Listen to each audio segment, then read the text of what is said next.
Hi friends, welcome to Annam's Recipes. இன்னைக்கு oats பாயசம் எப்படி செய்யலான்னு பார்ப்போம். இதுக்கு வந்து ஓட்ஸ் வச்சுருப்போம் இல்லையா வீட்டில், அதை வந்து மிக்சியில் போட்டு நல்லா அரைச்சிக்கணும். அதாவது ரொம்ப ஃபைன் பவுடராக வேண்டாம், கொஞ்சம் கரகரப்பாக அரைச்சிக்கலாம். அரைச்சதில் 1/4 கப் அளவுக்கு எடுத்துக்கணும். 1/4 கப்பே எடுத்து வச்சுக்கணும்.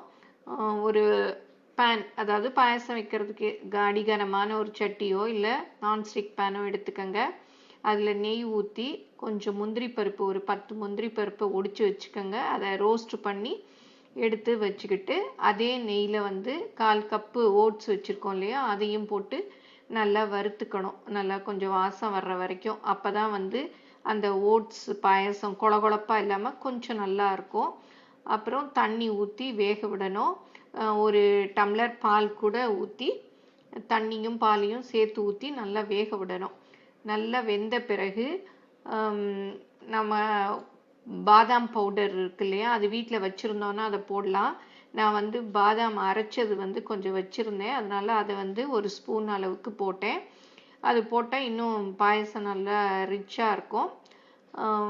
இல்லை நீங்கள் ஒரு 4 பாதாமை கூட மிக்சியில் போட்டு அரைச்சிட்டு அதில் அப்படியே நீங்கள் ஓட்ஸ் அரைக்கிறீங்கல்ல, அப்போ அதையும் சேர்த்து அரைச்சி கூட வேக விட்டுக்கலாம். அப்புறம் அது நல்லா அதையும் போட்டு மிக்ஸ் பண்ணி விட்டுட்டு, இந்த பாயசத்துக்கு தேவையான சீனி, நம்ம வந்து 1/4 கப்பு ஓட்ஸ் போட்டோம், அதே அளவு போட்டுக்கலாம். இல்லை அதை விட கொஞ்சம் குறைச்சி போட்டுட்டு அப்புறம் வேணும்னாலும் போட்டுக்கலாம். அப்புறம் ஏலக்காய் பொடி போட்டு நல்லா மிக்ஸ் பண்ணி விடணும்.